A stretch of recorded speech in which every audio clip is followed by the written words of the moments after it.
Don't touch that, it's worth more than your life. The billionaire's voice sliced through the air like a whip. Every guest in the golden-lit gallery turned toward the sound, champagne glasses paused midair, a sea of expensive silence. At the center stood Sophia, a young black girl in a maid's uniform, frozen beside a massive oil painting. Her hands shook, not from guilt, but from anger she dared not show. Laughter rippled through the crowd. Poor thing probably thought it was wallpaper, someone sneered. Then Sophia looked up. Calm. Steady. Eyes sharper than the glass she carried. And in perfect, flawless French, she whispered, "Ce tableau est faux." The billionaire blinked. What did she just say? Sophia stepped closer to the $3 million painting, her voice clear now, louder, fearless. That painting is a fake. The room fell into dead silence. The laughter stopped. Because in that one sentence, the maid's daughter had just turned the richest man in the room into the fool. Before we continue, drop your city or country in the comments. I want to see how far this story travels. Globe showing Europe, Africa. And if you believe that real strength comes from integrity, not wealth, hit like, share, and subscribe. The story begins inside La Maison d'Or, one of the most exclusive art galleries in the city, where billionaires flaunt their wealth as much as their taste. Golden chandeliers reflected in polished marble floors, and the air smelled faintly of champagne and expensive perfume. Among the elite stood Victor Langston, a ruthless billionaire collector notorious for humiliating anyone beneath him. Tonight, he was unveiling what he claimed was the crown jewel of his collection, a 19th-century Monet, valued at over $3 million. Cameras flashed, champagne glasses tinkled, and a small crowd of socialites whispered excitedly, eager to witness another display of opulence. In the corner, Elena Morales, Victor's maid, moved carefully with a tray of champagne, while her daughter Sophia, 17, helped silently. Black, petite, and poised, Sophia's sharp eyes scanned every brushstroke of the Monet, her expression calm, almost unreadable. Victor noticed her hesitation near the painting and smirked. "Careful," he barked, loud enough for everyone to hear. "That canvas costs more than your family will ever see in a lifetime." The guests chuckled. Some whispered, mocking the girl under their breath. Others merely watched, entertained by the power imbalance. But Sophia's gaze never wavered. Inside her, years of learning from her late father, a former Paris museum curator, sharpened her instincts. She knew authenticity when she saw it, and tonight, the crown jewel that everyone gushed over smelled of arrogance, greed, and forgery. And so, with silence as her shield and truth as her weapon, she prepared to speak, not to cower, not to beg, but to expose the lie in front of everyone.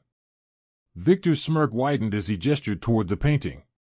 "Tell me, little helper," he said, voice dripping with condescension, "do you even know who painted this masterpiece?"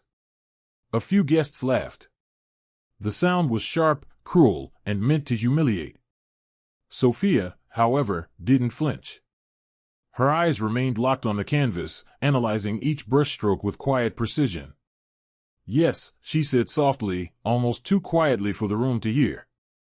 "But it wasn't Monet." The laughter increased, louder now, mocking.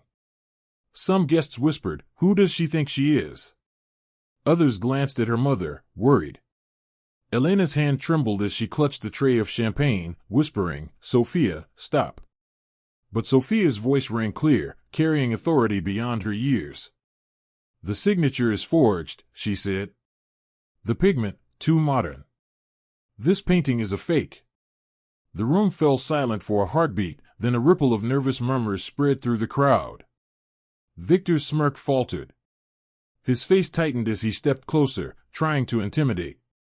"You're lying," he barked. "How dare you challenge me in front of my guests?"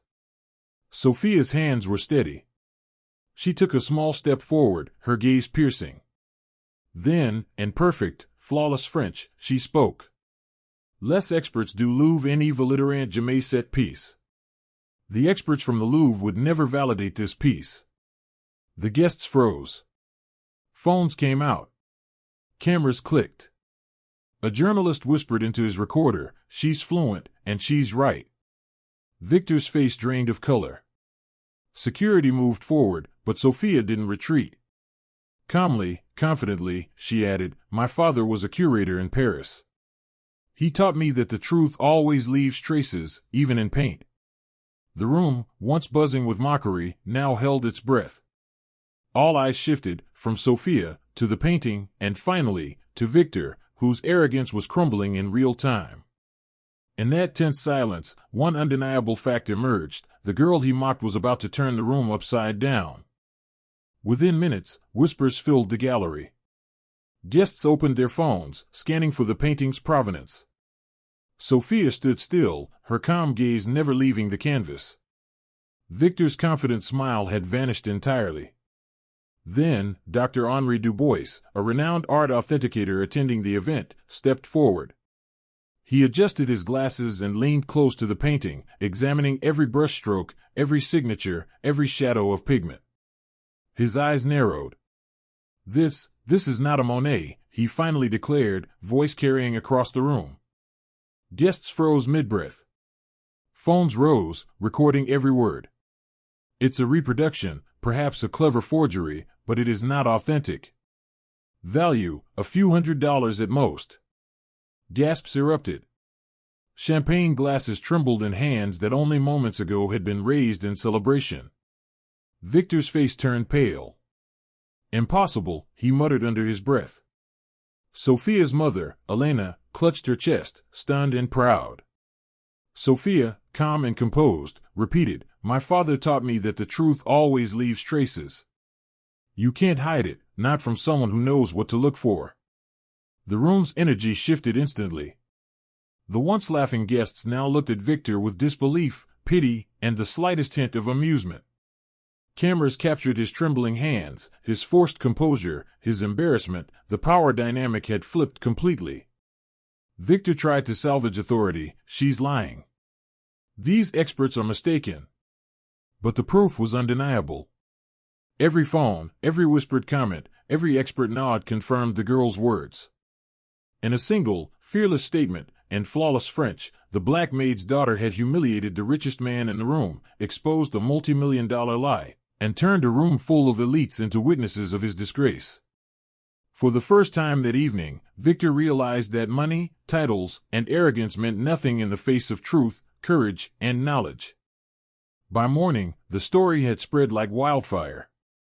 Headlines screamed, "Teen exposes billionaire's fake painting in front of elite guests." Social media exploded. Clips of Sophia speaking flawless French circulated on Instagram, TikTok, and YouTube. Every view carried the same awe: a young black girl had just humiliated a billionaire in front of the world, not with wealth, anger, or noise, but with knowledge and courage. Victor Langston faced immediate consequences. Investors reconsidered their relationships, the auction house revoked his membership, and the gallery issued a public apology. What once was a night of pomp and pride had turned into a spectacle of humiliation for the man who underestimated a teen's intelligence and integrity. Meanwhile, Sophia's calm courage earned her accolades beyond the gallery walls. Universities, museums, and art institutions reached out, offering mentorships and scholarships. Her mother, Elena, finally smiled without fear. For the first time, she felt proud not only of her daughter's brilliance but also of her bravery. When asked how she found the courage to speak up, Sophia replied softly, "My father always told me, truth isn't loud, it's precise. It leaves a mark you cannot erase." That evening, Sophia placed a single rose beside a photograph of her late father, whispering, "We did it, Papa." And somewhere in the quiet glow of her small apartment, the sound of justice echoed, not through power, wealth, or authority, but through the fearless voice of truth.